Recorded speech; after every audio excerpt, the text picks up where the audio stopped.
Welcome back, everybody. Today's video is going to be a carry hero tier list for 7.34. We're going to be talking a little bit about what the meta is for carry. We're going to be talking about each individual hero in depth, or at least the ones that are worth mentioning more about, and really giving you guys hopefully a bigger picture of what to be looking for when you're playing carry and why certain carries are doing so hot and why certain ones are just not so hot.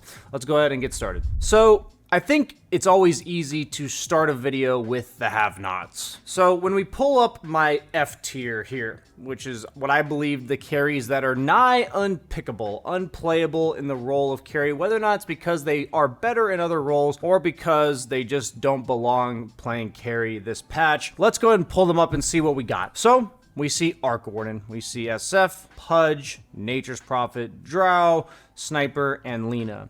Now, for Pudge, Nature's Prophet, and Lina, I left them on this tier list because these are heroes that have sometimes across certain patches been played as carry. And based on the changes that have been given to them, they simply aren't carries right now. So Lina's passive got massively nerfed a few patches back. The buffs that she received in 7.34 all around her spells and how much damage they do. So I think Spellcaster Lina, mid Lina is actually fantastic, but safe lane Lina, no. Same with Pudge, like his Ags got nerfed a bunch, and they're giving him things on hook, and they're just making him a little bit more utility, but his ability to carry the game, I think, is just not there. And the same with Nature's Prophet, where Nature's Prophet is actually really busted right now in the support role, buying utility items like drums, solar, Ags, sheepstick, because his sprout does a bajillion damage. You can just like sprout a creep wave, and it pretty much pushes it. And you also don't get tango regeneration from trees, so you have to buy a quelling on whatever hero you are against Nature's Prophet if you're laning against him. And as a support, that's super annoying because like you don't want to buy a quelling against Nature's Prophet support, but you have to. So these heroes, I put them all here. I don't think they're that actually bad of heroes, but it's about staying away from them in the carry role. So what do you think you see when you see Sniper, Drow, Shadow Fiend, and Arc Warden? Right? What do all four of these heroes have in common? And they are squishy, ranged guys that are trying to be like position based in the back. You know, when this new map came out, I was already hesitant about these kind of heroes, right? About heroes that had issues getting flanked, because now it's a problem where the map is so wide open, there's so many paths through the twin gates and the outposts that people can come through, that last patch we were seeing a bit of Drow crop up, and even like occasionally SF mid or something.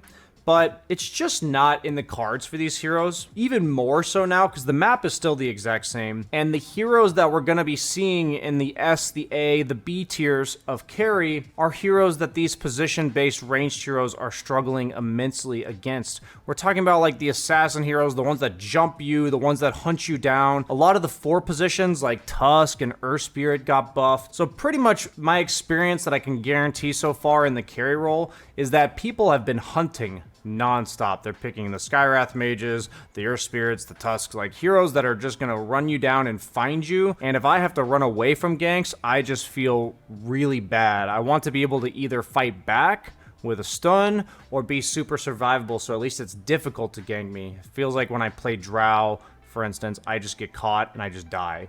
And it doesn't feel like there's too many places to hide on the map right now. So that's why I have these heroes in F. And I would personally like just recommend not playing these heroes to the point where like their win rates also reflect just how bad they are. They're just all super low, like 45% or less in my bracket. So if we look at the D tier, we see a few ranged heroes in there. We see Morphling, we see Muerta, we see Huskar. So for Huskar, I think he's more of a mid. I actually think the hero's pretty decent, but I just think he's a mid. I think he needs solo levels, and I think that the armlet buff is actually pretty nice for him, but he's just not as much a carry. But there's probably opportunities with like an Oracle or like an Abaddon 5 that you might be able to sneak a Huskar in there. That's why he's not in the F tier for carry specifically. But when it comes to Muerta and Morphling, Muerta is only a tier higher than the other ranged heroes because she has a way to defend herself, but her win rate looks about the same.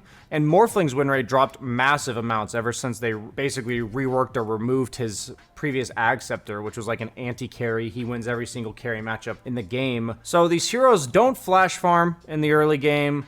They don't particularly jungle fast, and they just don't have the qualities of a good carry right now, purely based on the heroes that were buffed. We're going to talk about that later, so that's why they're down in D tier. So when I look at Bristleback and Legion and Marcy in this D tier, Legion's been played carry a few times in certain patches in the last like 6 months, and I would say that Legion is nerfed to the point where she's back to her core role. I think she was so powerful with such a high win rate prior, she would have been decently strong in certain circumstances. But now, not so much in the carry role. Bristleback, I think his Ag Scepter has some pretty cool potential and people are trying a lot of cool builds. But unless you're against a summons offlaner and you have like a carry mid, I don't think Bristleback really fits. So D tier, I would say these are heroes I'm most likely not going to pick, but they're either very situational or just overall mediocre / bad. And I would only pick them if like I have a limited hero pool and I don't know what else to pick. Marcy, she got a nice buff to her Fury, where she gets 4, 5, 6 attacks rather than 3, 4, 5. I think it's really nice, especially with Io, but I also think Marcy is just a better support unless she has Io. So she's D tier because with Io, she's probably A tier.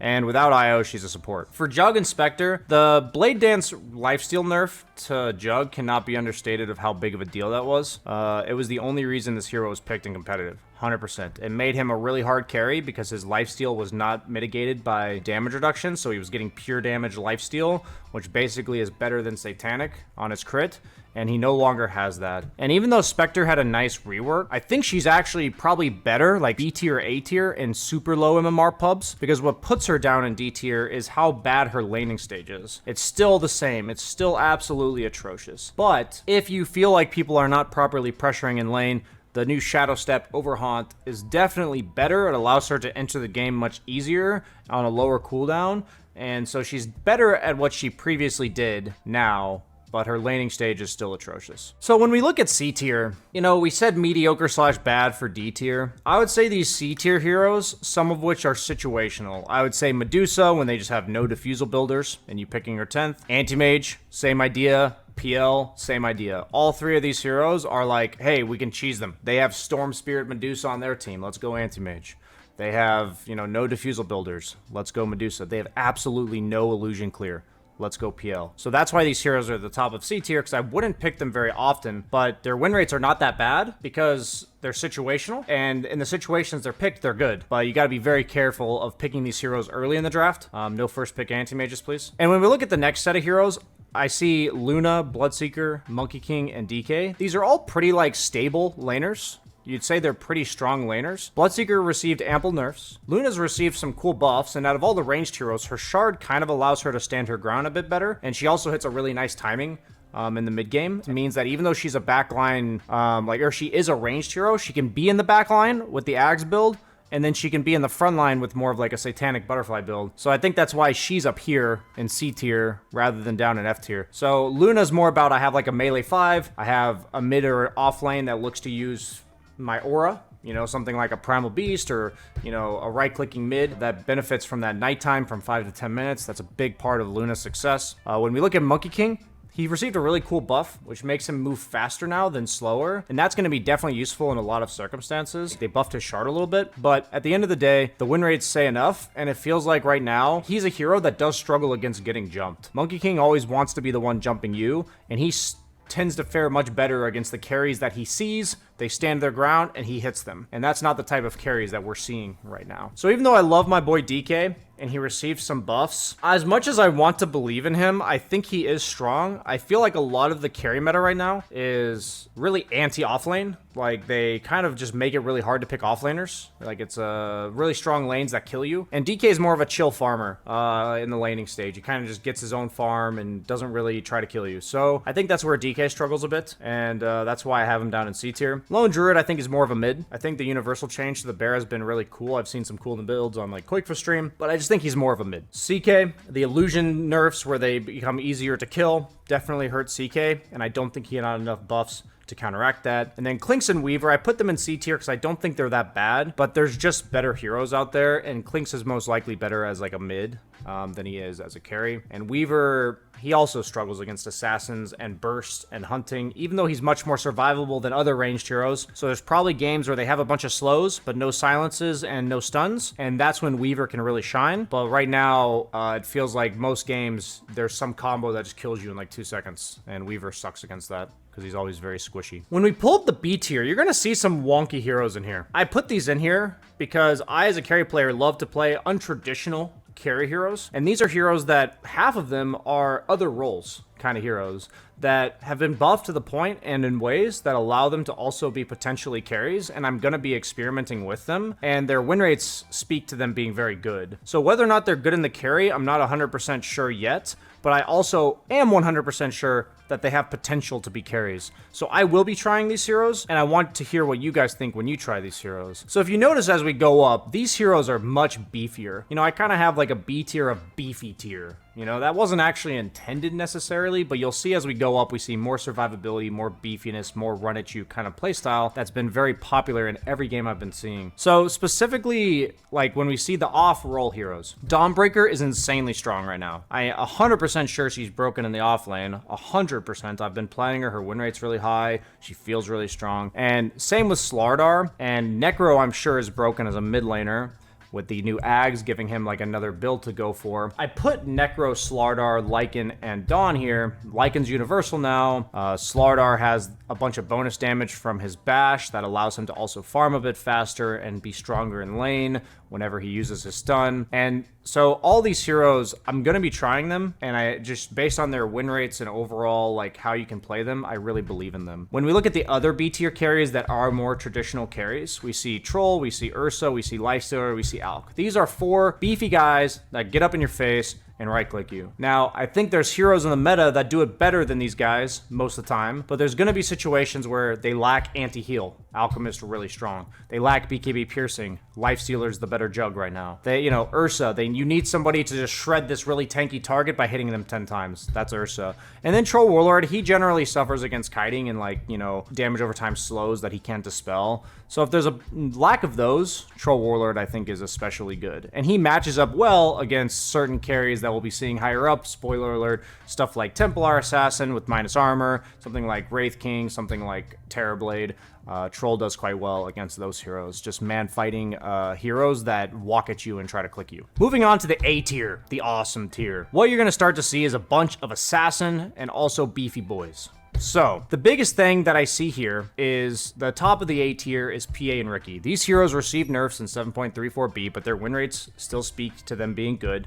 And it just feels like they win their lane most of the time, and they snowball that lane into just crazy hunting potential. Riki, you get 6, you get treads, and you're just hunting people until defusal. Or people just have to screw off your lane because they can't do anything to you, and you just backstab the creeps and free farm. PA, she does have a bit of a slow timing, like she needs the Battle Fury, but her laning stage, I've just been consistently seeing her win. That's really all it is. Like, I've just been seeing her win her lane. You know, I'm against PA, I see her lane being won. I've played PA twice now, and I've won both of my lanes convincingly.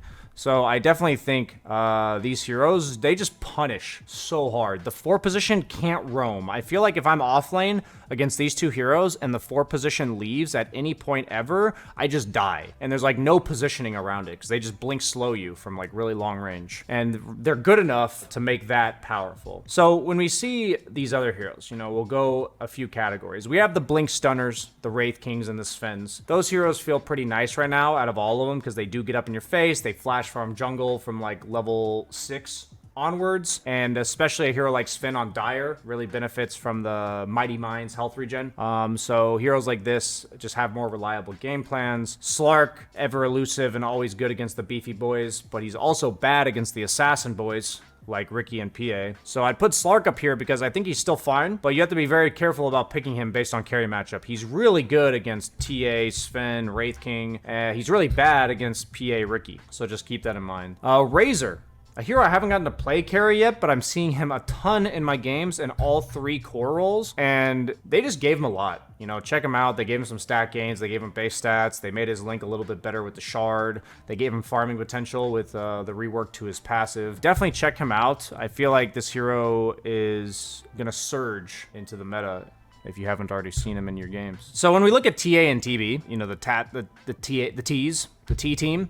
These two heroes, they flash farm pretty early. I think I mentioned that I don't think Terrorblade's affected by the illusion nerf all that much, because in team fights, he's more of like a Medusa. You just have to be concerned about his carry matchups, but he matches up insanely well against Ricky and PA. If you look at Dota Buff's matchups, he's in their worst matchups. So these heroes are just purely 100% physical damage, relying on bursting you with physical damage, and TB just generally doesn't die to physical burst damage. And he also pushes out lanes with illusions, so you can't hunt him with these assassin type heroes. So yeah, that's why I have TB up here, because he does get picked a lot in my games, and it feels pretty good against what's good right now. And then TA, same idea. She matches up really well against these low damage instances, high damage heroes. Heroes that just want to kill you. Like, if you go on her with PA, she just blinks away. And you're like a ranged MKB builder, same with against Ricky. So TA and TB specifically have really good matchups against some of the meta heroes right now. Last but not least, obviously the most, is the Super Saiyan tier, the S tier. So these three carries are the heroes I've seen with the highest win rates, but also I just feel like they're strong. Their game plans are reliable, and they're good against what's good, and they're good. That's it. These are the three carries that, like, I would lean towards picking the most. Naga, you might have to only pick 10th if you're not so great at her right now. I think you can 3rd, 4th her in a lot of games. But even though they buffed, like, killing illusions, I feel like Naga's just the same hero. Pushes out the lanes, she gets her farm, she kills you with map pressure, she buys Manta Orchid, assassinates supports and decors trying to farm and show on lanes. She's also very good against Void, who I have in this S tier. And so for Void, I would really just lean away from picking him against summons lineups. But aside from that, it just feels like nothing changed with this hero. He was really good last patch. We saw him a ton at Riyadh, and they just gave him some minor nerfs to his talents. But I think everything about the hero is still really strong. And the number one hero we see is Gyro. So what they gave to Gyro is that his Ag Scepter now makes it so when he pops Flak Cannon, it attacks 2 targets instead of 1. So when you're stunned and you have Flak Cannon going, you're just attacking 2 people. So if you have Ag Satanic, you're just lifestealing off of 2 people, even if you're stunned. And that's just going to be a broken mechanic no matter how you spin it. They also gave him move slow reduction on his Rocket Barrage so he can chase you down better. And then they also gave it so his Flak Cannon is longer range. It feels really hard to position around now, and you also have night vision when you use it, so you don't have trouble seeing people. So Flak Cannon hits more people when they're far away. Ag Scepter makes you do more damage to the people that are within range of it, and overall the hero just feels really strong. I think he's a bit rough in pubs in the sense that he needs his team to play around him. So just be careful picking Gyro and getting overconfident, because if you are by your team, with your team, you're very powerful. If you're by yourself, you can just get focused down because he has no real way to protect himself other than standing there with Ag Scepter and Flak Cannon. So definitely try these 3 heroes out. These are the 3 heroes I would totally recommend learning this patch, as they are the 3 strongest heroes in 7.34 in the carry role. Thank you so much for watching, everybody. Like, comment, subscribe. Hope you enjoyed this video. I'll see you guys next time.